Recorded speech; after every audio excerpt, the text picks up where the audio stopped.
Hello students, welcome to WB exam portal. আমরা সমাধান করাচ্ছি 29/9/2022 শিফট। এই শিফটটাকে এবং এটা সেকেন্ড শিফট, এবং এই শিফটটাকে কিন্তু তখন হার্ড শিফট হিসেবে ধরা হয়েছিল, কারণ এর প্রচুর অঙ্ক স্টুডেন্টদের দ্বারা সমাধান করা যায়নি বা পারেনি স্টুডেন্টরা। ঠিক আছে, তেমনই একটা অঙ্ক হচ্ছে এটা সমাধান করতে অনেকের বেগ পেতে হয়েছিল। কি বলছে প্রশ্নটা দেখো, বলেছে 1100 পাওয়ারের একটা হিটিং ডিভাইস আছে যেটাতে 212 ভোল্ট ইনপুট করা হচ্ছে। ঠিক আছে, যদি এই ভোল্টটা 110 ভোল্টে ড্রপ হয়ে যায় তাহলে বিদ্যুৎ প্রবাহ বার করতে বলেছে আর ওয়ার্কটাও বার করতে বলেছে, অর্থাৎ ওয়াটের যে আউটপুট হবে, পাওয়ারের যে আউটপুট হবে সেটা বার করতে বলেছে। দেখো আমাদের কাছে ফর্মুলা কী আছে, আমার কাছে ফর্মুলা আছে। দেখো এইগুলো সব আমরা ওয়াট ওয়ান ভোল্ট ওয়ান বলে ধরে নেবো। তার মানে আমাদের watt one equal to V1 into I1, কারণ আমাদের এখানে দুটো কেস দেওয়া আছে। ফার্স্ট কেসে আমাদের ভোল্ট হচ্ছে 220, সেকেন্ড কেসে আমাদের ভোল্ট হচ্ছে 110, এটাকে আমরা V2 বলে ধরে নেবো। ঠিক আছে, তাহলে আমাদের ওয়ার্ক ওয়ান কী বেরোচ্ছে, 1100 বেরোচ্ছে। কখন বেরোচ্ছে, যখন আমাদের ভোল্ট হচ্ছে 220। তাহলে তুমি বলো আমাদের এক্ষেত্রে I1 কী হবে, আমরা ক্লিয়ারলি দেখতে পাচ্ছি 5 অ্যাম্পিয়ার হবে। I1 কী হবে আমাদের 5 অ্যাম্পিয়ার, এটা ফার্স্ট স্টেপ। সেকেন্ড স্টেপে আমরা কী করবো, দেখো আমরা এখানে ভোল্ট পেয়ে গেছি আর আমরা I পেয়ে গেছি, তো আমরা আর ইজিলি বার করতে পারি। আয়ের ভ্যালু কী হবে, V1/I1। ঠিক আছে, তো ক্লিয়ারলি তুমি দেখো V1 এখানে কত, V1 এখানে হচ্ছে তোমাদের 220। ঠিক আছে, আর I1 তাহলে কত, I1 আমরা দেখছি 5, তাহলে এখান থেকে আমাদের আর কত বেরোচ্ছে, 44 ওহম বেরোচ্ছে। ঠিক আছে, কত বেরিয়েছে, 44 ওহম। এবার আমরা দ্বিতীয়বার পুট করব আমাদের ওয়াট টু, বা দেখো আমরা এখান থেকে I2 বার করতে পারি। আমাদের ওয়াট টু দরকার নেই, আমরা I2 বার করতে পারি। I2 কী করে পাবো, I2 কেন বার করার দরকার, কারণ এখানে বিদ্যুৎ প্রবাহ বার করতে বলেছে। সো I2 কী করে পাবো, I2 হচ্ছে আমরা জানি যে আমরা যদি রোধ ইকুয়াল টু, দেখো খেয়াল করো আমি একটা জিনিস বলে দিই, আমরা রোধ ইকুয়াল টু কী জানি, আমরা জানি V1/I1, মানে V/I, সোজা কথা বলতে রোধ বলতে কি V/I। এবার আমরা এখানে কী বার করবো, আমরা এখানে রোধ বার করব না, আমরা এখানে I2 বার করব। তাহলে আমাদের V2 নিতে হবে। ঠিক আছে, রোধ আমাদের তো সেই 44ই থাকবে, কারণ রোধ চেঞ্জ হয় না, রোধ তো চেঞ্জ হয় না, সিস্টেমের রোধ একই থাকে। তো V2 কত আমাদের এখানে, V2 হচ্ছে আমাদের 110, আর আমাদের I2 এখান থেকে বার করতে হবে। তো ক্লিয়ারলি দেখতে পাচ্ছি এদিকে থাকছে 10, এদিকে থাকছে আমাদের 4, তার মানে 5/2 মানে 2.5। তাহলে আমরা এখান থেকে I2 এর মান কী পেলাম, এই I2 এদিকে চলে যাবে, তাহলে আমরা এখান থেকে I2 এর মান কী পেলাম, I2 এর মান পেলাম 2.5। একটাই অপশানে আছে, এটাই কারেক্ট অপশান হবে। ঠিক আছে, কিন্তু আমরা এটাকে বার করে দেখাই। দেখো আমরা I2 পেয়ে গেছি, তাহলে ওয়ার্ক টু ইকুয়াল টু কী হবে, মানে ওয়াট টু ইকুয়াল টু কী হবে, আমরা জানি V2/I2 হবে। ঠিক আছে, তো V2 কত আমাদের এখানে, V2 আমরা পাচ্ছি কত 110, আর I2 আমরা পাচ্ছি কত 2.5। ঠিক আছে, তো কাটাকুটি করলে দেখতে পাচ্ছ ওপরে একটা শূন্য যাচ্ছে, এটা দিয়ে কাটছে। জাস্ট মিনিট, ও সরি ভুল হলো, কী করলাম আমি, এটা তো তোমাদের ওয়াট টু বার করতে বলেছে, মানে পরবর্তীকালে আমাদের ওয়াট কত হবে সেটা বার করতে বলেছে। সেটা কী হবে, V2 ইন্টু I2 হবে, হবে। তো কত হচ্ছে দেখো এখানে আমাদের হচ্ছে 110, I2 তাহলে কত হবে, I2 আমাদের হবে 2.5। এটাকে করলে 275 ওয়াট তুমি পেয়ে যাবে। This will be the correct answer. এভাবে অঙ্কটাকে করতে হয়। এবার একটা জিনিস বলি, তোমরা অনেকে ভাববে স্যার আপনি রোধকে কেন আনলেন। দেখো এই সিস্টেমটাকে একটু মনে রাখবে, ভেরি ভেরি ইম্পর্টেন্ট সিস্টেম। সেটা হচ্ছে ধরো দুটো কেস আছে।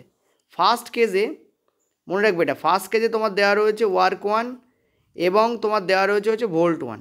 ঠিক আছে, এবং ধরো দ্বিতীয় কেসে তোমাকে বার করতে বলেছে ওয়ার্ক টু, ভোল্ট টু এবং I2 সম্পর্কিত কিছু বার করতে বলেছে। এখানে I1 দেওয়া আছে, মানে কি এইগুলোকে আমরা প্রাথমিক কেসগুলোকে আমরা 1 বলে ধরবো, আর দ্বিতীয় কেসগুলোকে আমরা 2 বলে ধরবো। পয়েন্ট টু বি নোটেড, প্রাথমিক কেসগুলোকে আমরা 1 বলে ধরছি, দ্বিতীয় কেসগুলোকে আমরা 1 বলে ধরছি। তাহলে এদের মধ্যে জাংশন তৈরি করবে কে, এদের মধ্যে কানেকশান তো কাউকে তৈরি করাতে হবে।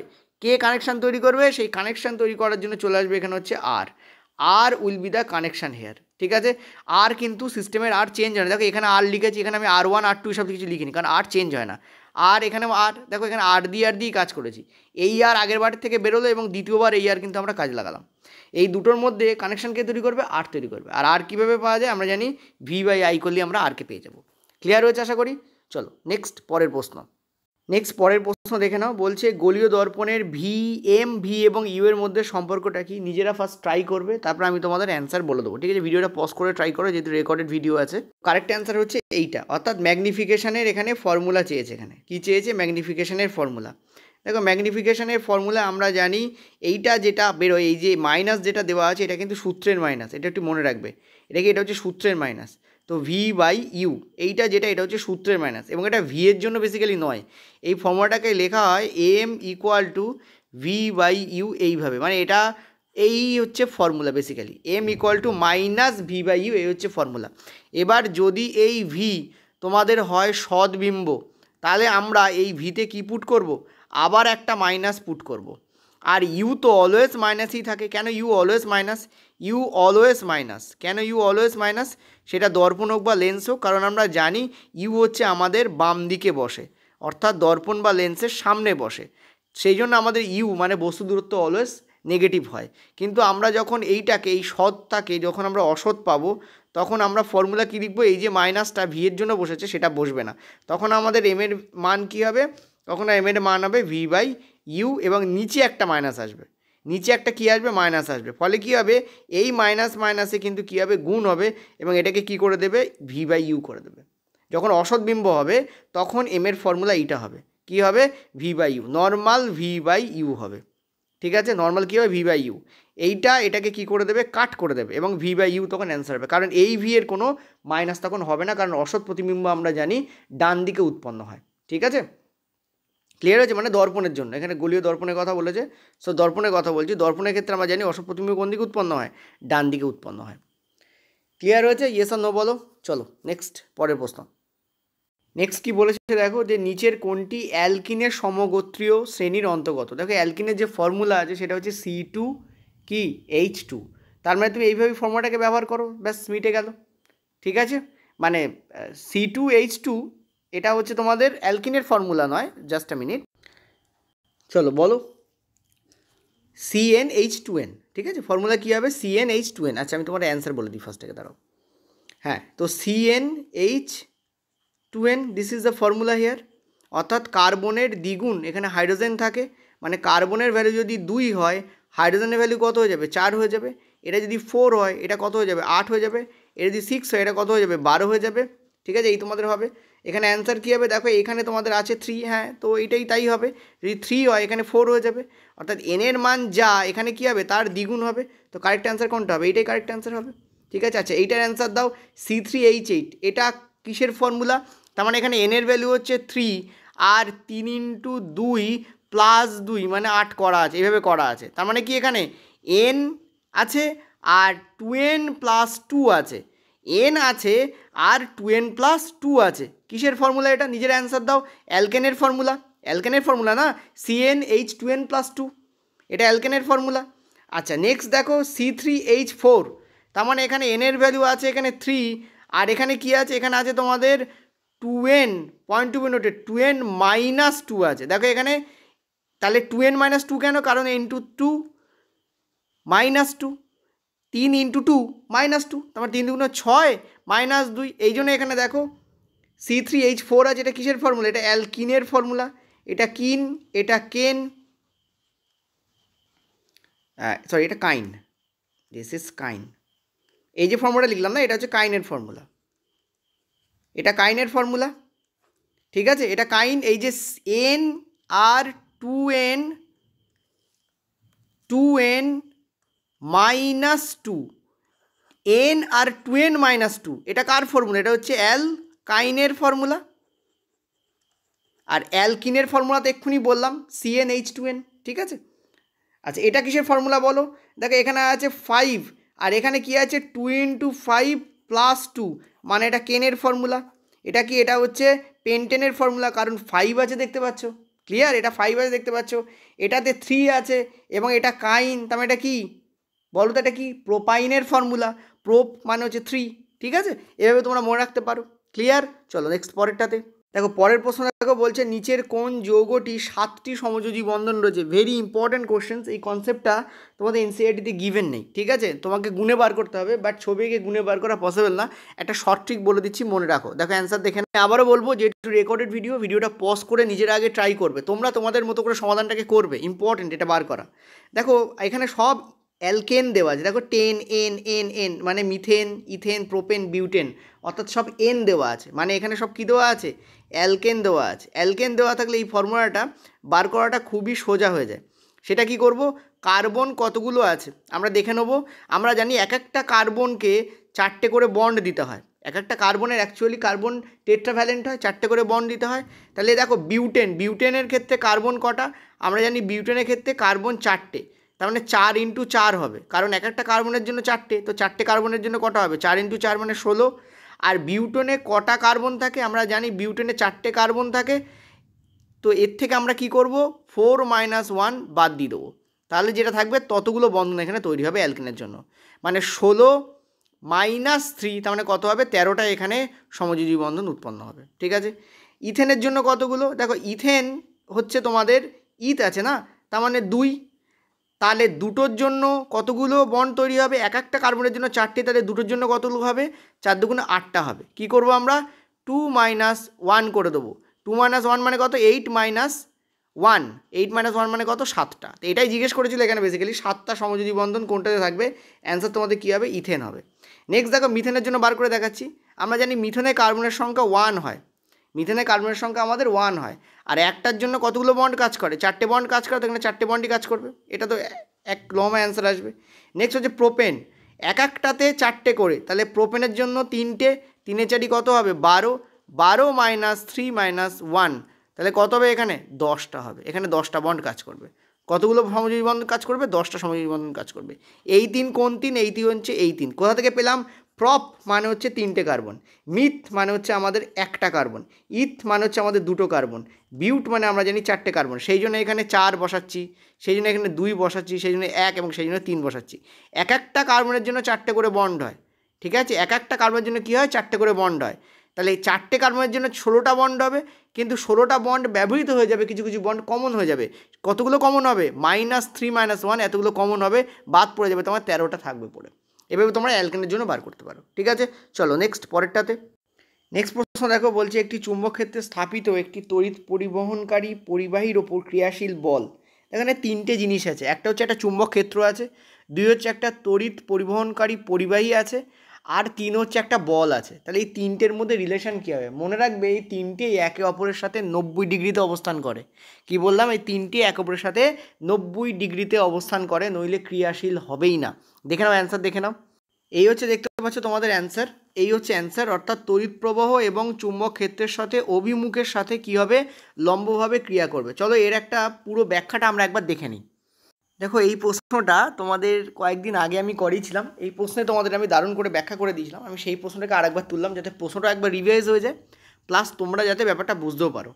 তুমি দেখতে পাচ্ছ এখানে কি বলা আছে, এখানে পরিষ্কার বলা আছে যে একটি তড়িৎ পরিবহনকারী পরিবাহীর ওপর বলের দিক পরিবর্তন করতে নিচের কোন পদ্ধতিকে ব্যবহার করা হয়। দেখো মনে রাখবে যে আমরা যখন এই বলের দিক নির্ণয় করি তখন বেসিক্যালি আমরা যেটা ব্যবহার করি সেটা হচ্ছে ফ্লেমিংয়ের লেফট হ্যান্ড থাম্ব রুলকে আমরা ব্যবহার করি। ফ্লেমিংয়ের লেফট হ্যান্ড থাম্ব রুল কী বলে, যে যদি তুমি তোমার থামটাকে এবং তোমার যে তর্জনী আছে তাকে এবং তুমি তোমার রিং ফিঙ্গারকে এইভাবে যদি তুমি সজ্জিত করো, তাহলে মনে রাখবে এর সাথে এটা 90 ডিগ্রি এবং এর সাথে এটা 90 ডিগ্রিতে কী করবে, তোমার মার্ক করবে, মানে যে পথে যে যাবে। দেখতে পাচ্ছি এটা এদিকে ডিনোট করছে, এটা এদিকে ডিনোট করছে, আর চুম্বক ক্ষেত্র দেখো নিচের দিকে ডিনোট হবে, ঠিক আছে, আর বল দেখো এদিকে ডিনোট করছে। দেখো ভালো করে, এর সাথে এটা 90, এর সাথে এটা কী হবে, 90 ডিগ্রিতে স্থান করে থাকবে, এবং থাম তোমার বলকে নির্দেশ করবে, তর্জনী চুম্বক ক্ষেত্রকে নির্দেশ করবে, এবং এই আঙুল তোমার কি করবে, সিকে নির্দেশ করবে, অর্থাৎ কারেন্টকে নির্দেশ করবে। ক্লিয়ারলি, এবং এখানে একটা তোমার আমি চিত্রের সাহায্যেও দেখিয়েছিলাম ব্যাপারটা কীভাবে কাজ করে। ওকে, দেখো এই পরিষ্কার এভাবে কিন্তু কাজ করছে। তো এইটা খুব ইম্পর্টেন্ট, কারণ দেখো এখানে চুম্বক ক্ষেত্র কোন দিক থেকে কোন দিকে গেছে, দেখো আমরা জানি চুম্বক ক্ষেত্র নর্থ থেকে সাউথের দিকে যায়, দেখো এখানে নর্থ থেকে সাউথের দিকে গেছে, এই জন্য দেখো এই তর্জনীর সঙ্গে এই নীল রঙের লেখাগুলোকে একবার খেয়াল করো, এই যে রেখাগুলো আছে না নীল রঙের, এই রেখাগুলোকে একবার খেয়াল করো, দেখো তর্জনীর দিকেই গেছে, তাহলে বল কোন দিকে কার্যকারী হবে, বল কিন্তু এই সামনের দিকে কার্যকারী হবে, দেখো এই সামনের দিকে কার্যকারী হবে, আর সেক্ষেত্রে বল এইদিকে কার্যকরী হবে, কারণ আমাদের থাম বলকে বোঝায়, বল এইদিকে কার্যকরী হবে, ঠিক, এটা হচ্ছে বল, এইটা কি, এটা হচ্ছে তোমাদের বল, জাস্ট মিনিট আমি লিখেও দিচ্ছি, এটা হচ্ছে তোমাদের বল, বল কোন দিকে কার্যকরী হবে, এই দিকে কার্যকরী হবে, ঠিক আছে। আর মানে এটা যদি নর্থ সাউথ হয়, এটা যদি নর্থ আর সাউথ হয় তাহলে বল কিন্তু ইস্টের দিকে কাজ করছে, খেয়াল করে দেখো বল কোন দিকে কাজ করছে, ইস্টের দিকে কাজ করছে, ঠিক আছে। আর তোমার যে প্রবাহী অর্থাৎ তড়িৎ প্রবাহ, প্রবাহিতে যে তড়িৎ প্রবাহ, সেই তড়িৎ প্রবাহ কোন দিকে কাজ করছে? দেখো এই দিকে কাজ করছে। মানে তোমার যখন বল কাজ করবে এই দিকে আর চুম্বক ক্ষেত্র কাজ করবে এই দিকে, অর্থাৎ নর্থ টু সাউথ, তখন তোমার যে পরিবাহীতে যে তড়িৎ প্রবাহ সেই কিন্তু কাজ করবে এইভাবে, অর্থাৎ এই দিকে কাজ করবে, এবং এই সবকটার মধ্যে কিন্তু 90 ডিগ্রি অ্যাঙ্গেল এখানে তৈরি হবে। বোঝাতে পারছি? এইটা হচ্ছে বেসিক ফান্ডামেন্টাল জিনিস। এটা হাতের সামনে থাকলে, তুমি সামনে থাকলে তোমাকে যেভাবে বোঝানো যায়, এখানে একে বোঝানোটা একটু চাপের, বাট আশা করি তোমাদের আমি চেষ্টা করেছি বোঝানোর আর কি। ঠিক আছে, চলো নেক্সট পরের প্রশ্নে। পরের প্রশ্ন ভীষণ ভালো প্রশ্ন। বলছে দ্বীপ প্রতিস্থাপন বিক্রিয়া কিসের মধ্যে ঘটে? আয়নীয় যৌগের মধ্যে ঘটে, আয়নীয় এবং সমযোজী যৌগের মধ্যে ঘটে, আয়নীয় এবং সমযোজী যৌগ উভয়ের মধ্যে ঘটে, বা শুধু সমযোজী যৌগের মধ্যে ঘটে? অ্যান্সার দাও। তোমরা একটা কাজ করো, দ্বি প্রতিস্থাপন বিক্রিয়ার যে বিক্রিয়া মনে আছে সেগুলোকে একবার মাথায় আনো আর দেখো সেগুলো এক একটা আয়নীয় যৌগ নাকি সমযোজী যৌগ। এটা করলেই হবে। অ্যান্সার দেখে নাও। অ্যান্সার হচ্ছে তোমাদের আয়নীয় যৌগের মধ্যে হয়। যেমন তুমি নিচ্ছ PbNO3 হোল 2, ঠিক আছে? তুমি দেখতে পাচ্ছ এখানে লেডের সাথে নাইট্রোজেন আর অক্সিজেনের বন্ধন হয়েছে। তার মানে এটা একটা কি সমযোজী যৌগ না তড়িৎযোজী যৌগ? তড়িৎযোজী যৌগ, যাকে আয়নীয় যৌগ বলা হয়। আর একটা জিনিস মাথা রাখবে, দ্বি প্রতিস্থাপন বিক্রিয়ায় আয়নের এক্সচেঞ্জ হয়, তার মানে ডেফিনেটলি এখানে আয়ন থাকতে হবে। আয়নের এক্সচেঞ্জ হয়, তার মানে ডেফিনেটলি এখানে কী থাকতে হবে? আয়নের এক্সচেঞ্জ হচ্ছে, তার মানে আয়ন তো ডেফিনেটলি থাকতে হবে। ঠিক আছে? আর তোমরা হয়তো ভাববে যে স্যার সমযোজী যৌগে কি আয়ন তৈরি হয় না? তোমরা জানো যে সমযোজী যৌগ যখন তোমাদের জলে দ্রবীভূত হয় তখন আয়ন কিন্তু দেয় না, যেখানে তড়িৎযোজী যৌগগুলো কিন্তু আয়ন দেয়। এটা একটা ইম্পর্টেন্ট ফ্যাক্টর সমযোজী আর তড়িৎযোজী যৌগের মধ্যে। তোমাদের যখন সমযোজী তড়িৎযোজী যৌগের আমি পার্থক্য করেছিলাম তখন এই কথাটা বলেছিলাম। এটা কিন্তু একটা তড়িৎযোজী যৌগ, মানে আয়নীয় যৌগ। কেন? কারণ এখান থেকে Pb+ এবং NO3- এই আয়নটা বেরিয়ে আসবে। এর সাথে তুমি যদি পটাশিয়াম আয়োডাইডের বিক্রিয়া করাও, দেখো এখানে পটাশিয়াম আর এখানে আয়োডিন, তার মানে একটা ধাতু আর একটা দেখো অধাতু। এক্ষেত্রেও দেখো একটা ধাতু আর একটা অধাতব মূলক, এটা হচ্ছে মূলক, অধাতব মূলক, এদের মধ্যে কিন্তু বিক্রিয়া ঘটে যৌগটা তৈরি হচ্ছে। তার মানে এগুলো কি? এগুলো সব হচ্ছে আয়নীয় যৌগ, এবং এই জন্যই আয়নের এক্সচেঞ্জ সম্ভব হয়। তো কারেক্ট অ্যান্সার কী হবে এখানে? দ্বি প্রতিস্থাপন বিক্রিয়া আয়নীয় যৌগের মধ্যে কিন্তু ঘটবে। চলো নেক্সট পরেরটাতে। পরের প্রশ্ন দেখো, দারুণ প্রশ্ন। প্রশ্নটা আমি অপশান লোকাইনি, তোমাদের জন্য রেখে দিয়েছি। দেখো একটা গ্রাফ দিয়েছে, আর গ্রাফ দেখে তোমরা ভয় পেয়ে যাবে, বাট ভয় পাওয়ার কিচ্ছু নেই। এখানে রোধ বার করতে তোমাদের বলেছে, সিম্পলি কী বার করতে বলেছে? দেখে রোধ বার করতে বলেছে। আর দেখতে পাচ্ছ এটা একটা স্ট্রেট লাইনে বেরিয়েছে। এখানে রোধ কি বেরিয়েছে? একটা স্ট্রেট লাইনে দেখো একটা রোধ তোমাদের বেরিয়েছে। এই স্ট্রেট লাইন গ্রাফ কেন বেরোয় জানো রোধের ক্ষেত্রে? এর কারণ হচ্ছে আমরা জানি যে ভি হচ্ছে সমানুপাতিক হয় আয়ের সাথে। যখনই কোনো কোয়ান্টিটি একটা কোয়ান্টিটির সঙ্গে সমানুপাতিক হবে, তখন এই সমানুপাতিক চিহ্নটা তুলে দিলে যেটা আসে সেটা কিন্তু অলওয়েজ মাথা রাখবে, তার যে গ্রাফ হয় সেই গ্রাফটা কিন্তু অলওয়েজ স্ট্রেট লাইনে হয়। এই যে গ্রাফটা অলওয়েজ কিসে হয়? স্ট্রেট লাইনে হয়। দুটো সমানুপাতিক কোয়ান্টিটির যে গ্রাফ হয় সেটা অলওয়েজ মাথা রাখবে স্ট্রেট লাইনে হয়। কেন? কারণ এটা বাড়লে এটা বাড়ে, এটা কমলে এটা কমবে, কারোর সাথে কারোর বিরোধের সম্পর্ক নেই। ঠিক আছে? এখানে রোধ বার করতে বলেছে, তো রোধ ইকুয়াল টু কী জানি আমরা? V/I জানি। তো যে কোনো একটা ভোল্টকে নাও আর যে কোনো একটা তার রেসপেক্টে তুমি আইকে নাও, বেরিয়ে যাবে। দেখো এদিকে তোমাদের কারেন্ট বা আইয়ের মানগুলো দেওয়া আছে, এদিকে তোমাকে ভোল্টেজের মানগুলো দেওয়া আছে। তুমি যদি প্রথমটা নাও তাহলে তোমাকে প্রথম আইটা নিতে হবে। তুমি এদিকে দ্বিতীয় ভোল্টটা নাও তাহলে তোমাকে এখানে দ্বিতীয় আইয়ের রেসপেক্টে ভ্যালুটা নিতে হবে। তা আমরা এই দুটোকে নিয়ে করছি, যে কোনো নিয়ে করবে একই অ্যান্সার বেরোবে। তো ঠিক আছে, তুমি 3কে নিয়ে করো, মানে ভোল্ট নিলাম আমরা 3 আর আই নিচ্ছি আমরা 0.05। তো কী হচ্ছে? দুটো শূন্য ওপরে চলে যাচ্ছে, তাহলে 300/5 মানে 60 ওম। তো this will be the correct answer. যে কোনো দুটোকে নিয়ে করো, যেটা নেবে তার রেসপেক্টে সেটাকেই নিতে হবে, তাহলে দেখবে ডেফিনেটলি অ্যান্সার একই আসবে, 60 ওমই তোমাদের অ্যান্সার আসবে। ঠিক আছে, চলো নেক্সট পরেরটা। নেক্সট চলো পরের প্রশ্ন। যদি এতটা দূর তুমি এসে থাকো ভিডিওতে, তাহলে আমি বলবো একটা লাইক আমরা এক্সপেক্ট করতে পারি, কারণ লাইক আমাদেরকে মোটিভেট করে। ঠিক আছে, so do like please this video. দেখো কি বলেছে, কলিচুনের দ্রবণ থেকে দেয়াল চুনকাম করা 2-3 দিন পর একটা নির্দিষ্ট যৌগ তৈরি হয়, যেটার কারণে দেয়ালটা চকচকে হয়ে যায়। সেই যে যৌগটা, তার নাম জিজ্ঞেস করেছে, অর্থাৎ ঘুরিয়ে তোমাদের প্রশ্নটাকে জিজ্ঞেস করা হয়েছে। ক্যালসিয়াম হাইড্রক্সাইড, কলিচুনের জলীয় দ্রবণ মানে ক্যালসিয়াম হাইড্রক্সাইডের জলীয় দ্রবণ। ঠিক আছে, অ্যান্সার দেখে নাও।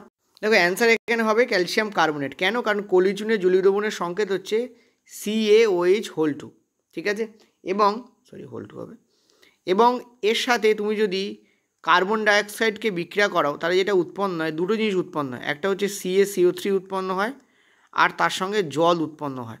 ঠিক আছে, তুমি কিছুদিন পরে যদি দেয়ালে হাত দাও, দেয়াল চকচকে তো হয়, কিন্তু দেখবে দেয়ালে একটা ভেজা ভাব আছে। এর কারণ হচ্ছে এই যে H2O উৎপন্ন হচ্ছে তাই। ঠিক আছে, তো মনে রাখবে ক্যালসিয়াম হাইড্রক্সাইড যেটা হচ্ছে কলিচুনের দ্রবণ, তার সঙ্গে তুমি যখন এবার এইটাকে তুমি চুনকাম করে ছেড়ে দিলে, মানে বেসিক্যালি এইটাই তুমি দেয়ালে লাগিয়ে ছেড়ে দিচ্ছ। এবার বাতাসে আছে অক্সিজেন, কার্বন ডাইঅক্সাইড। সেই কার্বন ডাইঅক্সাইড কী করে বলতে হয় না, বিন বুলায় মেহমান কি তরফ तरह ये आ जाते हैं। ঠিক আছে, মানে মানে আনইনভাইটেড গেস্টের মতো এ কী হয়, এ চলে আসে এবং এর সাথে বিক্রিয়া করতে আরম্ভ করে, এর সাথে কথাবার্তা বলতে আরম্ভ করে। ঠিক আছে, এবং তার ফলে এদের বিক্রিয়ায় যে যৌগ উৎপন্ন সেটা হচ্ছে ক্যালসিয়াম কার্বনেট।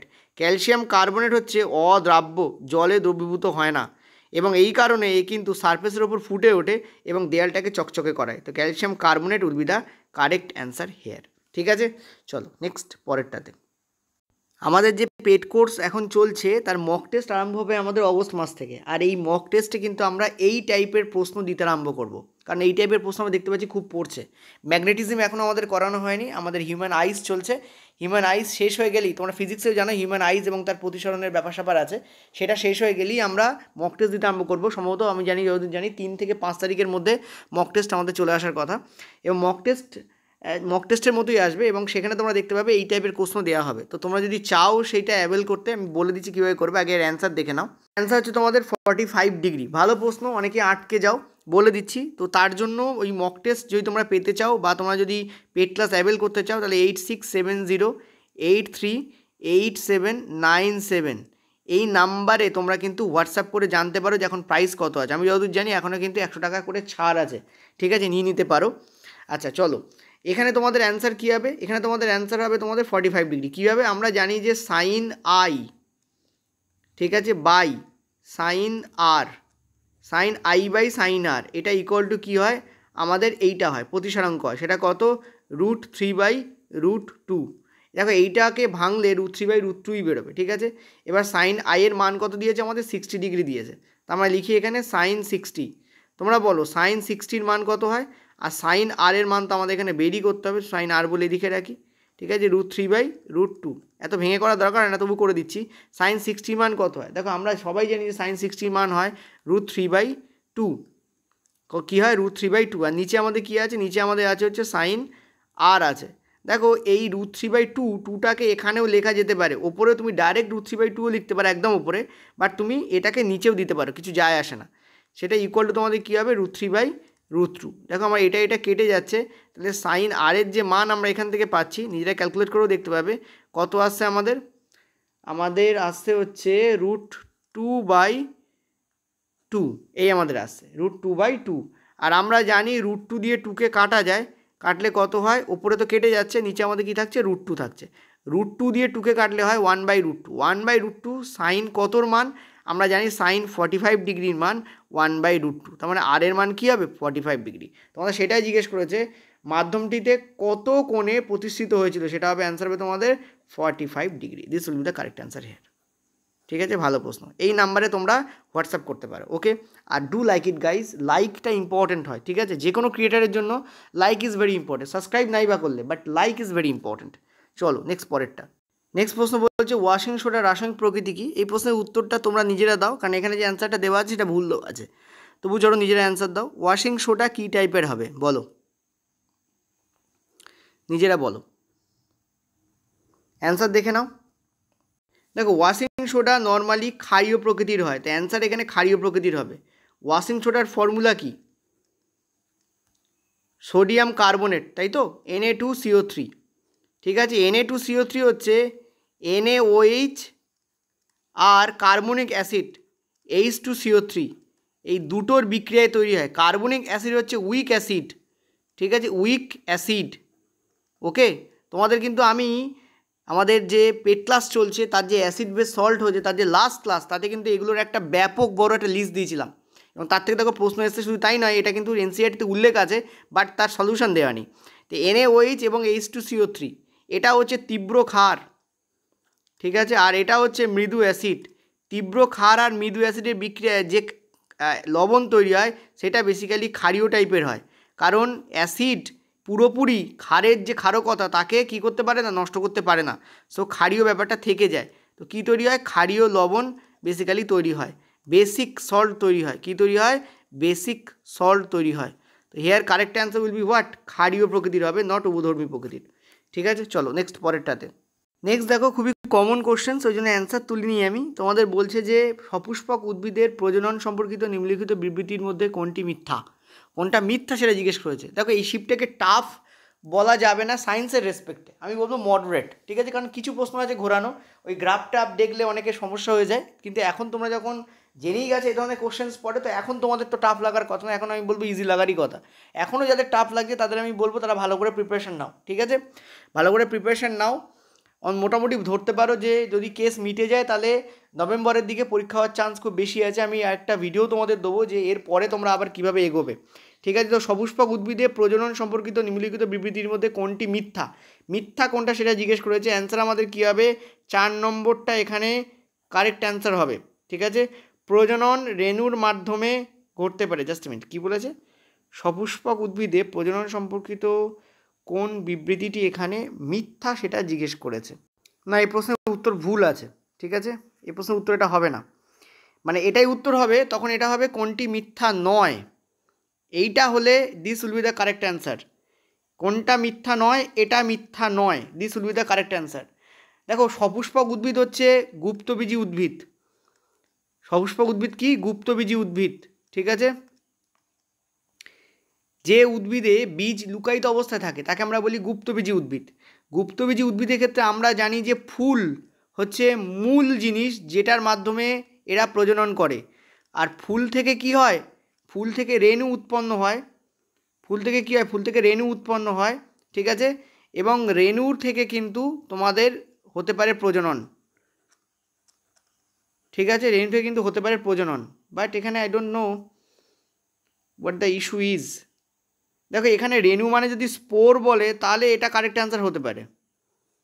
এখানে রেণু বলতে যদি স্পোর বলা হয়, স্পোর, তাহলে অ্যান্সার হতে পারে। ঠিক আছে, স্পোর যদি বলা হয় তাহলে অ্যান্সার হতে পারে, কারণ ওই যে জানো তোমরা যে কিছু স্পোর দুই টাইপের হয়। একটা হচ্ছে এই রেণু, যেটা ফুলের রেণু, ওটাকেও স্পোর বলা হয়। আর স্পোর আর এক টাইপেরও হয়, যেটা হচ্ছে তোমাদের বিভিন্ন নিম্নবর্গীয় উদ্ভিদটা করে। এবার আমি বুঝতে পারছি না এখানে অ্যাকচুয়ালি এর ইংলিশ ভার্সন হলে বেটার হতো। ঠিক আছে, বাট আমি তো কোনোভাবেই বুঝতে পারছি না এটা কী করে কারেক্ট অ্যান্সার হবে না। মিথ্যা নয় কোনটা? এটা তো মিথ্যাই নয়, কারণ রেণুর মাধ্যমে এরা ঘটতে পারে, এদের প্রজনন কিন্তু রেণুর মাধ্যমে ঘটতে পারে। কারণ ফুলের যে রেণু থাকে সেই রেণু তো অন্য ফুলের গর্ভমুণ্ডে গিয়ে যখন পড়বে না, অন্য ফুলের গর্ভমুণ্ডে, এটা হচ্ছে গর্ভমুণ্ড, অন্য ফুলের গর্ভমুণ্ডে গিয়ে যখন সেই রেণু পতিত হবে তখন ডেফিনেটলি সেখানে প্রজনন ঘটবে। ঠিক আছে, এই রেণু উঠতে উঠতে উঠতে উঠতে এসে যখন অন্য ফুলের গর্ভমুণ্ডে পতিত হবে তখন ডেফিনেটলি সেখানে প্রজনন ঘটবে।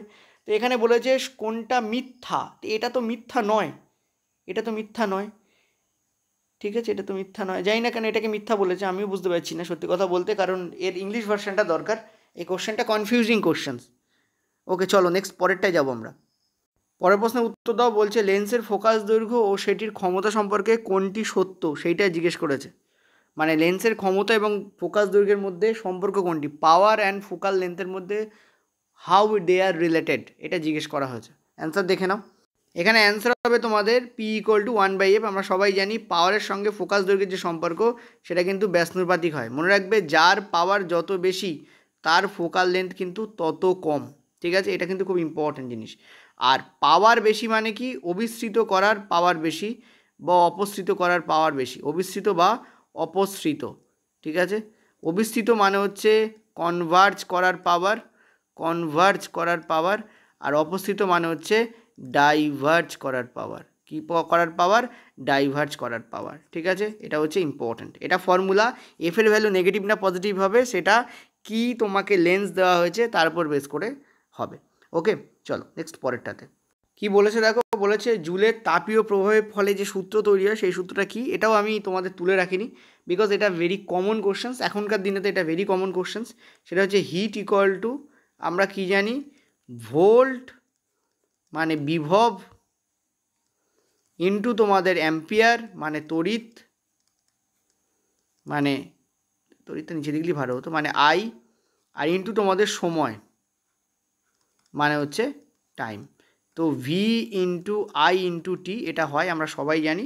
তো this will be the correct answer এখানে হবে। ঠিক আছে, চলো নেক্সট পরেরটাতে। তোমাদের অনেকে মনে হতে পারে যে এই ফর্মুলাটা কোথা থেকে এলো, তার জন্য আমি পরের পেজে না গিয়ে একবার ফিরে এলাম। দেখো এই যে হিটের একটা ফর্মুলা আমরা নর্মালি জানি, সেটা কি, সেটা হচ্ছে যে আই স্কোয়ার আর টি, এটা হচ্ছে এই ফর্মুলাটা আমরা নর্মালি জানি। ঠিক আছে, এবার একটা কাজ করো, তুমি যেটা করো সেটা হচ্ছে যে আই স্কোয়ারকে রাখো, এই আর যেটা আছে না, এই যে আর এর জায়গায় আমরা কী লিখতে পারি, আমরা জানি আর এর ভ্যালু কী, আর এর মান মানে কি, আর এর মানে হচ্ছে ভি বাই আই, এখানে লেখো তুমি ভি বাই আই, আর এখানে যেমন টি আছে সেরকম টি তুমি রেখে দাও। দেখতে পাচ্ছি এই আইকে কী করছে, কেটে নিচ্ছে, সেখানে একটা আই থেকে যাচ্ছে, এখানে একটা আই থেকে যাবে না, তো মানে আই ভি টি এইটা আমাদের আসছে। তো এই ফর্মুলাটাকে, এই যে ফর্মুলাটা লেখা হয়েছে, এই ফর্মুলাটাকে এইভাবেও লেখা যায়। ঠিক আছে, এই যে ফর্মুলা, এই ফর্মুলাটাকে কীভাবে লেখা যায়, এভাবেও লেখা যায়। তো মনে রাখবে জুলের সম্পর্কে যে ফর্মুলা হয়, যখন আমরা পরিবাহীর রোধ, প্রবাহ মাত্রা মানে প্রবাহ আর কি মানে অ্যাম্পিয়ার আর তোমার ভোল্টকে জানছি, তখন এইটা হচ্ছে ফর্মুলা হয়, ভিআইটি, এই হচ্ছে ফর্মুলা হয়, যেটা কোথা থেকে আসে, এখান থেকে বেসিক্যালি আসে। আবার এটাকেও ডিরাইভ করে দেখানো যায়। ঠিক আছে, এটাকে ডিরাইভ করে দেখানো যায়, ডিরাইভ করে দেখাবো। আচ্ছা চলো ডিরাইভ করে দেখানো যাক। দেখো আমরা জানি যে লাল কালি ইউজ করছি। ঠিক আছে, আমরা কি জানি, আমরা জানি যে ভোল্টের যে সংজ্ঞা আছে, সেই সংজ্ঞায় আমরা জানি কতটা ওয়ার্ক তুমি করছো আর কতটা চার্জ তোমার মুভ হচ্ছে, এটাকে আমরা ভোল্ট বলি। ভোল্ট ইকুয়ালটি কী জানি আমরা, কতটা কার্য তুমি করছো আর তার জন্য কতটা চার্জ তোমার মুভ হচ্ছে, এটা মানে হচ্ছে কতটা কাজ তুমি করছো আর তার জন্য কতটা চার্জ তোমাকে কি করতে হচ্ছে, মুভ করতে হচ্ছে। তার মানে এখান থেকে আমরা কাজ ইকুয়াল টু কী লিখতে পারি, যদি আমরা এখান থেকে বলি যে কাজ ইকুয়াল টু আমরা কী লিখতে পারি, আমরা লিখতে পারি ভি ইন্টু কিউ। বলো লিখতে পারি কি না, কাজ ইকুয়াল টু আমরা কী লিখতে পারি, ভি ইন্টু কিউ লিখতে পারি। আবার আমরা দেখতেই পাচ্ছি যে ভি ইন্টু কিউ লিখতে পারি। ওকে, আচ্ছা আবার দেখো আমরা ভি ইকুয়াল টু কী লিখতে পারি, এই যে ভি, এই ভি ইকুয়াল টু আমরা কী লিখতে পারি, এই ভি ইকুয়াল টু আমরা লিখতে পারি, এই যে ভি, এই ভি এর কথা বলছি, এই ভি ইকুয়াল টু আমরা কী লিখতে পারি, আই ইন্টু আর। আমরা সবাই জানি রোদের ফর্মুলা থেকে আসে, এই যে রোদের ফর্মুলা এখান থেকে আসে, যে ভি ইকুয়াল টু কী হয় এখান থেকে, আর ইন্টু আই বা আই ইন্টু আর, যাই বলো না কেন।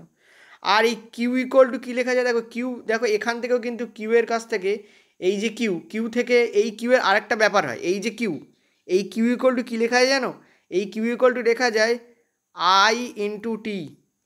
ঠিক আছে, এটা অ্যাম্পিয়ারের ফর্মুলা থেকে আসে। অ্যাম্পিয়ার ফর্মুলা কি, কিউ বাই টি, এটা হচ্ছে অ্যাম্পিয়ারের ফর্মুলা। ঠিক আছে, অ্যাম্পিয়ারের ফর্মুলা, দেখো এখানেও কিউ আছে, এখানেও কিউ আছে, তাহলে এখান থেকে আমরা কিউ ইকুয়াল টু কী লিখতে পারি, আই ইন্টু টি। তাহলে এই জায়গায় তুমি কিউ ইকুয়াল টু লিখে দাও আই ইন্টু টি। তাহলে এবার চলে এলো, দেখো I square R into T, এই যে এইটা I square R into T, এইভাবে এই ফর্মুলাটাকে এখান থেকে ডিরাইভ করা যায়। বোঝাতে পারলাম, একটু জটিল, বাট জটিল হলেও কুটিল না, কারণ তুমি একটু তোমাকে বুঝতে হবে, কারণ হয়তো রেল কালকে ঘুরিয়ে চার্জ দিয়ে প্রশ্ন দিল এবং তোমাকে হিট জিজ্ঞাসা করলো, তখন তুমি এখান থেকে বার করতে পারবে। বোঝাতে পারলাম, এই প্রশ্ন আমরা পেড যে আমাদের যে ভিডিও হবে তাতে আমরা রাখবো, কারণ এই টাইপের প্রশ্নগুলোকে তোমাদের প্র্যাকটিস করানো দরকার। যে মক টেস্ট আসবে তাতে তোমাদের এই টাইপের প্রশ্ন আমি রাখবো। এই ছকটা তোমাদের দিয়েছে, দিয়ে বলেছে কোনটা রং সেটা বার করতে বলেছে, কোনটা ম্যাচ করছে না। দর্পণ দেওয়া আছে, তার প্রয়োগ দেওয়া আছে এবং তার যৌক্তিকতা দেওয়া আছে। ঠিক আছে, নিজেরা অ্যান্সার করো। চলো, আশা করি বুঝতে পেরেছো অ্যান্সার কী হবে। ভিডিওটা পজ করে নিজেরা ট্রাই করো, তা নাহলে বুঝতে পারবে না। দেখো আমরা যখন দর্পণ, এখানে সব দর্পণের কথাই দেওয়া আছে, আমরা জানি যে অবতল দর্পণে কিন্তু অসৎ এবং সমশীর্ষ এবং বিবর্ধিত প্রতিবিম্ব অর্থাৎ বড় প্রতিবিম্ব তৈরি হতে পারে। অসৎ শব্দের অর্থ হচ্ছে ভার্চুয়াল। ঠিক আছে, আয়নায় যে ছবি দেখো। সমশীর্ষ শব্দের অর্থ হচ্ছে সোজা। ঠিক আছে, আপরাইট, সোজা, উল্টো নয়, সোজা। তাহলে ভার্চুয়াল, সোজা এবং বড়। বড় প্রতিবিম্ব কী কাজে লাগে, দেখো ডেন্টিস্ট মশাই তো দন্ত চিকিৎসক, তাকে তো দাঁতটাকে বড় করে দেখতে হবে রে বাবা, আর দাঁত যদি উল্টো হয়ে যায় তাহলে কেমন লাগবে। দেখো উত্তল দর্পণ ব্যবহার এই কারণে করা যায় না, কারণ উত্তল দর্পণ বড় প্রতিবিম্ব দেয়ই না। কিন্তু তুমি যদি অবতল দর্পণে পোল এবং এফের মাঝখানে বস্তুকে রাখো, তাহলে কিন্তু এটা একটা অসৎ, বড় এবং সোজা প্রতিবিম্ব দিতে পারে।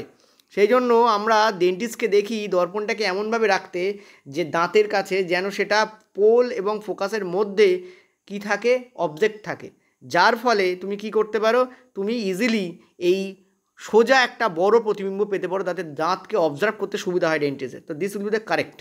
নেক্সট হচ্ছে উত্তল দর্পণ ব্যবহার করা হয় রাস্তার আলোয়। দেখো রাস্তার আলো দেখেছো, রাস্তার আলো যে হ্যালোজিনগুলো হয়, ঠিক আছে, এই হ্যালোজিনগুলোর যে ঢাকনা হয় সেই ঢাকনাটাকে খেয়াল করবে। ঢাকনাটা কেমন হয় দেখো, উত্তল মতো হয়। কেন? কারণ এই ঢাকনা দিয়ে আলো যাতে চারিদিকে ছড়িয়ে পড়তে পারে সেই জন্য।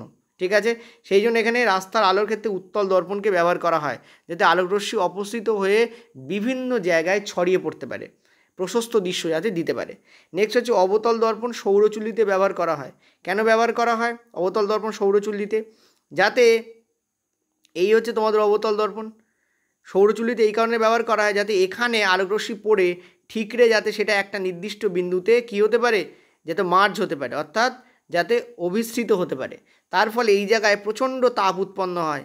এই কারণে সৌরচুল্লিত অবতল দর্পণকে ব্যবহার করা হয়, যাতে সূর্যের মতো দূরবর্তী উৎস থেকে আলোকরশ্মি সেটাকে অভিসৃত করতে পারে। অভিসৃত মানে কি, একটি বিন্দুতে পরিণত করতে পারে। আমরা আতশ কাচ ব্যবহার করি, দেখেছি আমরা, একটি বিন্দুতে পরিণত করতে পারে। ঠিক আছে, সেই জন্যই এই অবতল দর্পণকে ব্যবহার করা। তো এটাও কারেক্ট, এটাও কারেক্ট। তো বার করতে বলছিল কোনটা কারেক্ট নয়, তো অ্যান্সার কোনটা হবে? This will be the correct answer, কারণ এটাই ভুল, এটাই এখানে ভুল। ঠিক আছে, তো ঠিকগুলো হচ্ছে ওপরে আছে, নিচে হচ্ছে ভুল আছে। কেন ভুল আছে দেখো, এটা হচ্ছে পশ্চাৎদর্শী দর্পণ রিয়ার ভিউ হিসেবে ব্যবহার করা হয়, এটা কারেক্ট, রিয়ার ভিউ হিসেবে ব্যবহার করা হয়। তোমরা তোমাদের স্কুটারে দেখবে এরকম একটা দর্পণ লাগানো থাকে হ্যান্ডেলের পাশে, লাগানো থাকে না হ্যান্ডেলের পাশে, হ্যান্ডেলের পাশে এরকম একটা দর্পণ লাগানো থাকে না? এই দর্পণটা কী কাজে লাগে বেসিক্যালি? এই দর্পণটা হচ্ছে পেছন দিকে কোনো গাড়ি আসছে কিনা তাকে দেখার কাজে লাগে। কিন্তু সমস্যা হচ্ছে এখানে দুটো জিনিস ভুল লিখেছে।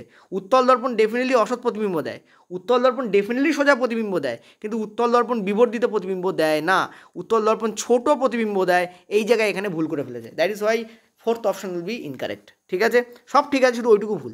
পরেরটা চলো, পরের প্রশ্ন দেখো, বলছে নিচে প্রদত্ত জীবটি তার নাইট্রোজেন বর্জ্যকে কিভাবে বাইরে বার করে।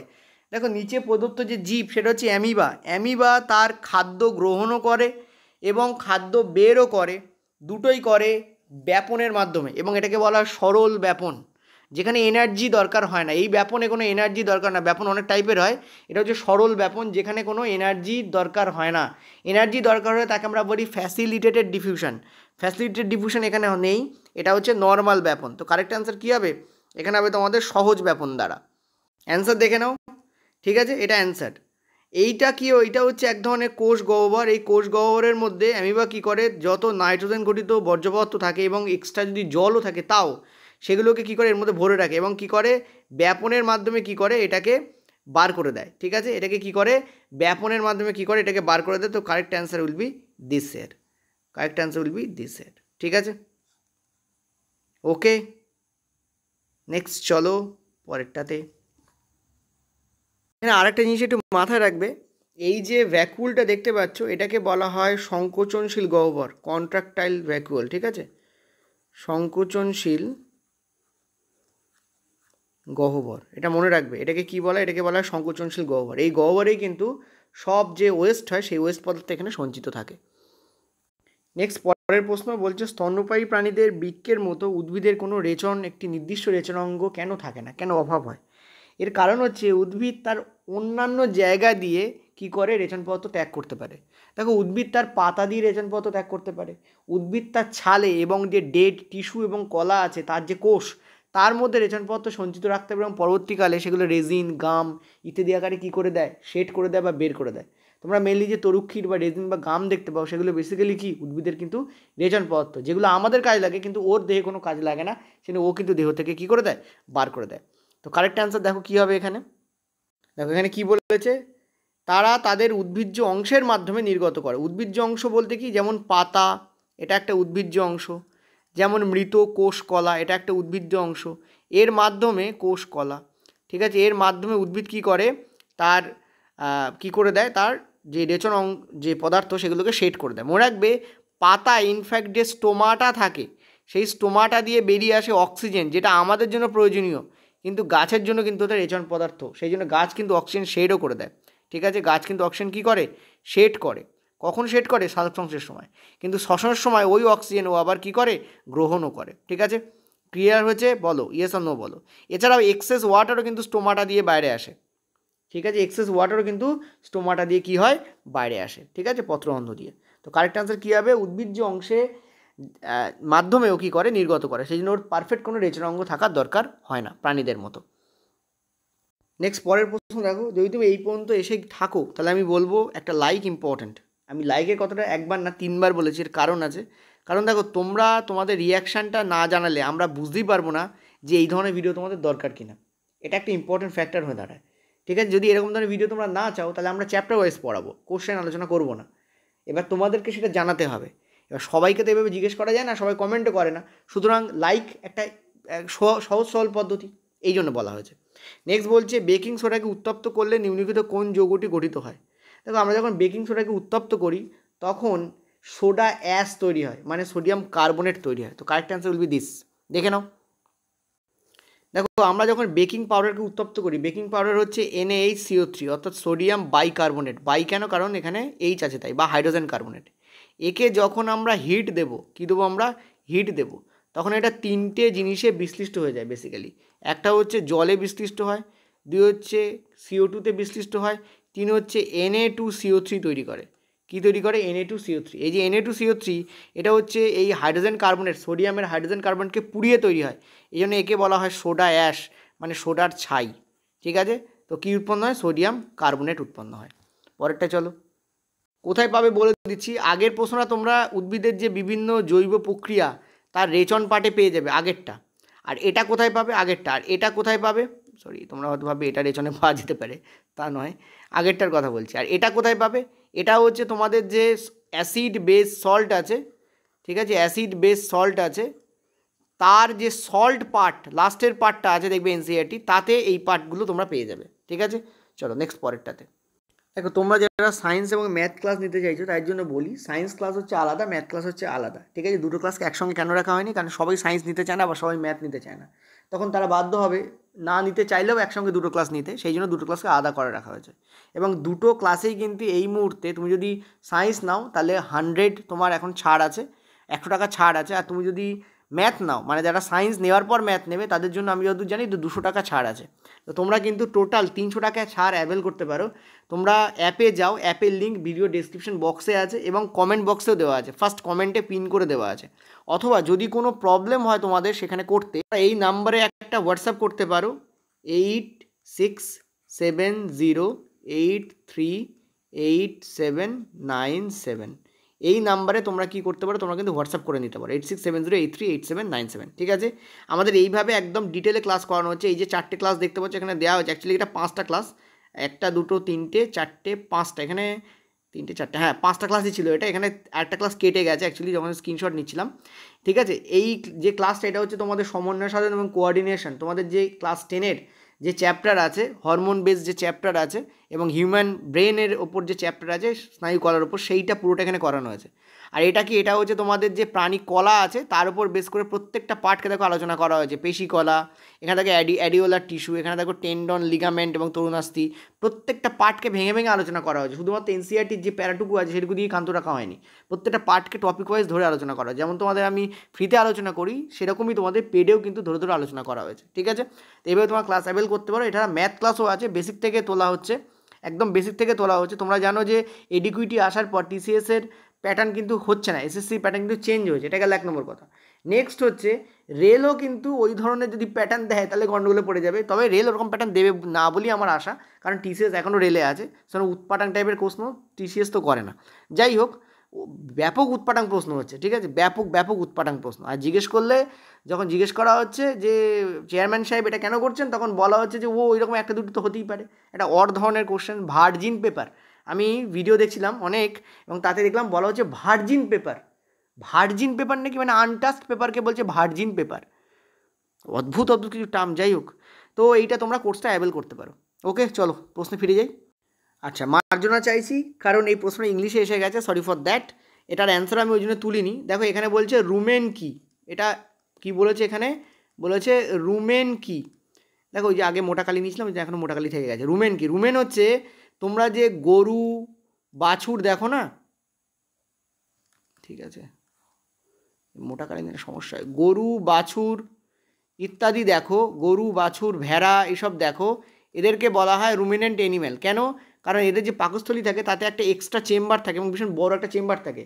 সেই চেম্বারে ওরা যে কমপ্লেক্স কার্বোহাইড্রেটগুলো খায়, কমপ্লেক্স কার্বোহাইড্রেট কী কী? যেমন হচ্ছে সেলুলোজ, ঠিক আছে, তারপরে হেমিসেলুলোজ, এগুলো হচ্ছে কমপ্লেক্স কার্বোহাইড্রেট। কোথা থেকে পায় এরা এগুলো? এগুলো হচ্ছে পায় এরা ঘাস থেকে, যে মোটা মোটা ঘাস থাকে সেই ঘাস, এবং ঘাসে প্রচুর পরিমাণ সেলুলোজ আর হেমিসেলুলোজ থাকে। এগুলোকে এরা ডাইরেক্ট হজম করতে পারে না, এর জন্য একটা চেম্বার এদেরকে দেওয়া হয়েছে ঈশ্বর প্রদত্ত, যার মধ্যে থাকে অ্যানারোবিক ব্যাকটেরিয়া, অর্থাৎ যারা অক্সিজেনের অক্সিজেনের অনুপস্থিতিতে কী করতে পারে, এই যে সেলুলোজ আর হেমিসেলুলোজের ফার্মেন্টেশন ঘটায়। কি ঘটায়? ফার্মেন্টেশন ঘটায়, সন্ধান ঘটায়, এবং তার ফলে যেটা উৎপন্ন হয় সেই পুষ্টিদ্রব্যটা এরা গ্রহণ করে। চলো ছবিতে দেখা যাক।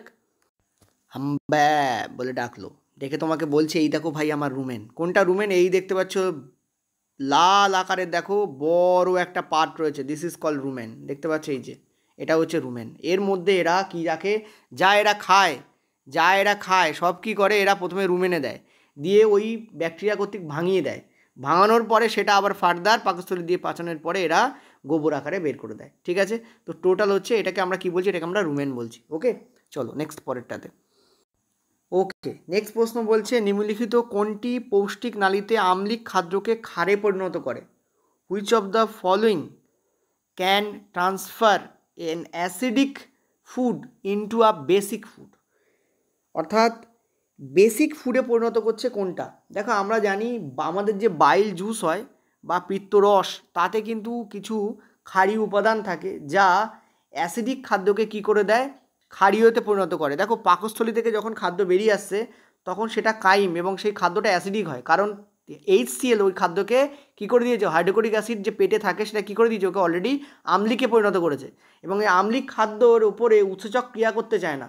ঠিক আছে, উৎসেচক ক্রিয়া করতে চায় না, তার ফলে ওর অ্যাসিডিটিটাকে কমানোর দরকার হয়, আর সেই কাজটা কে করে? পিত্ত বা বাইল করে। ঠিক আছে, ওকে, তো অ্যান্সার এখানে কী হবে?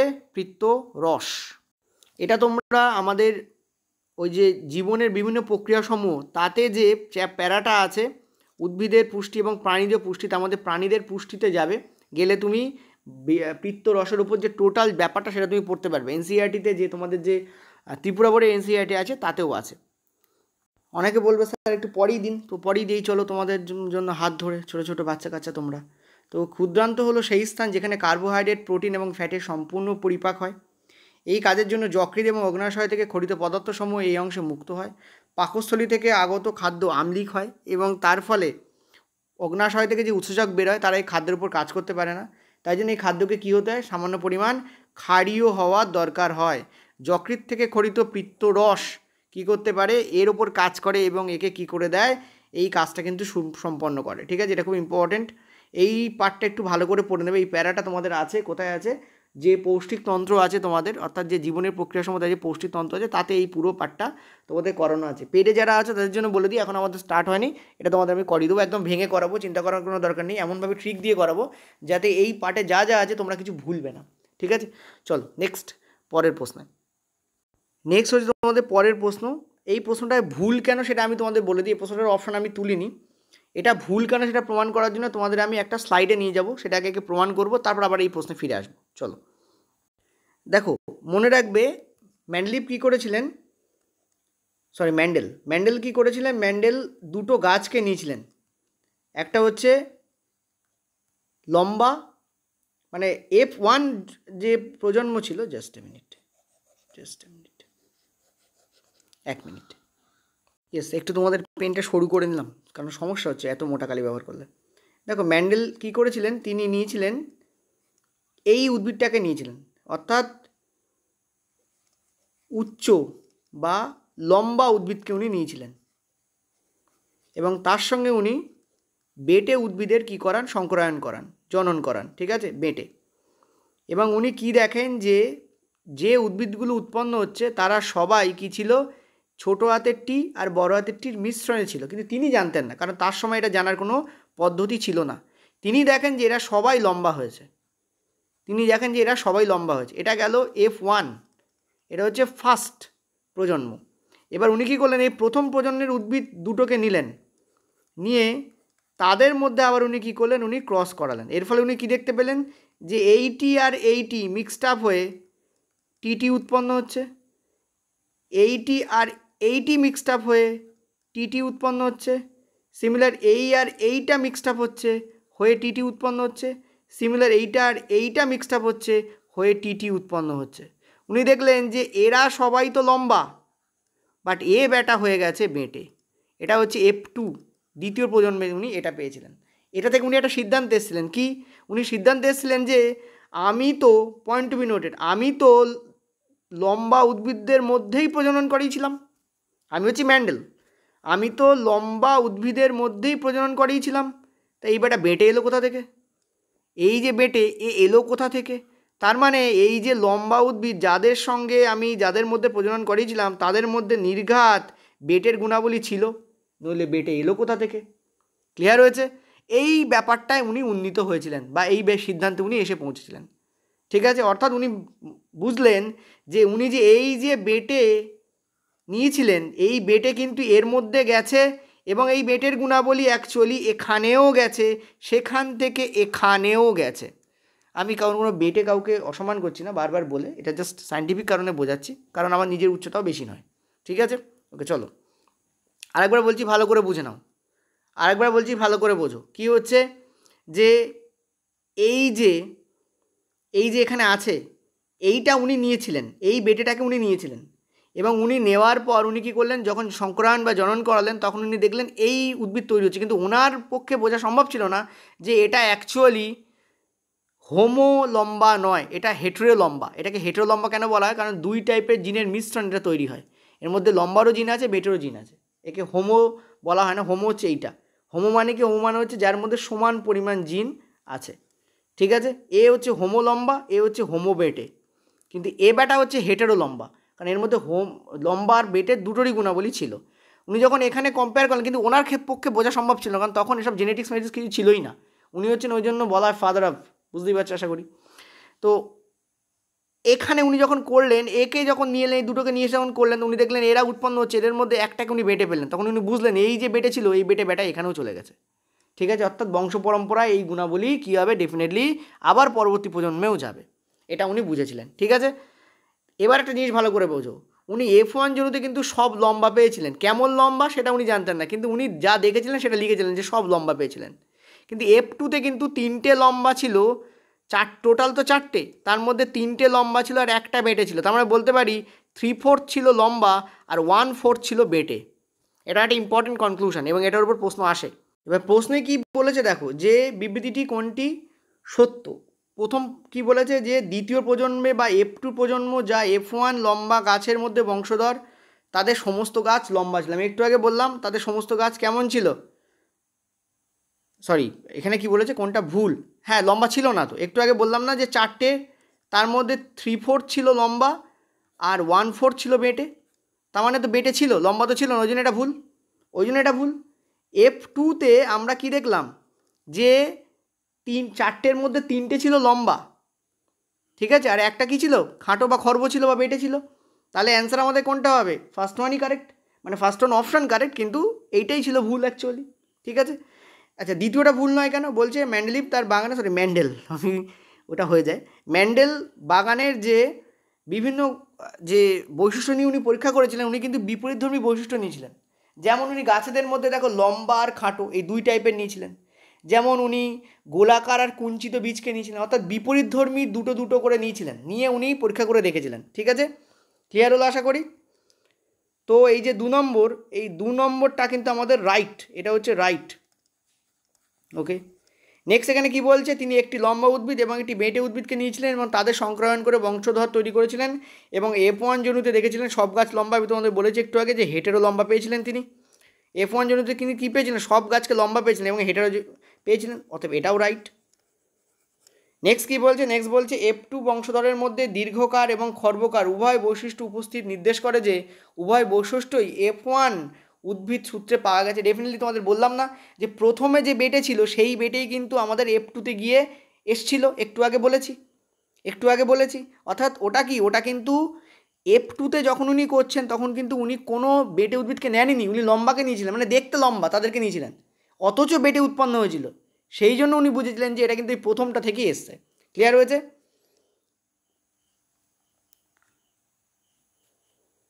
বুঝতে পারছো, ইয়েস ও নো বলো। ওকে, তো 4 নম্বরটাও কী হবে আমাদের রাইট। সরি একটু গ্লিচ এসেছিলো, সরি ফর দ্যাট। ওকে, তো এটা হচ্ছে আমাদের কারেক্ট অ্যান্সার। আর এর সাথে সাথে আমাদের প্রশ্নোত্তর পর্ব শেষ হচ্ছে। এর যে পিডিএফ আছে সেটা তোমরা পেয়ে যাবে। 3টে পিডিএফ টোটাল ডিউ আছে, কালকে তোমাদের টোটাল 3টে পিডিএফ টেলিগ্রাম এবং হোয়াটসঅ্যাপে দিয়ে দেওয়া হবে। Thank you.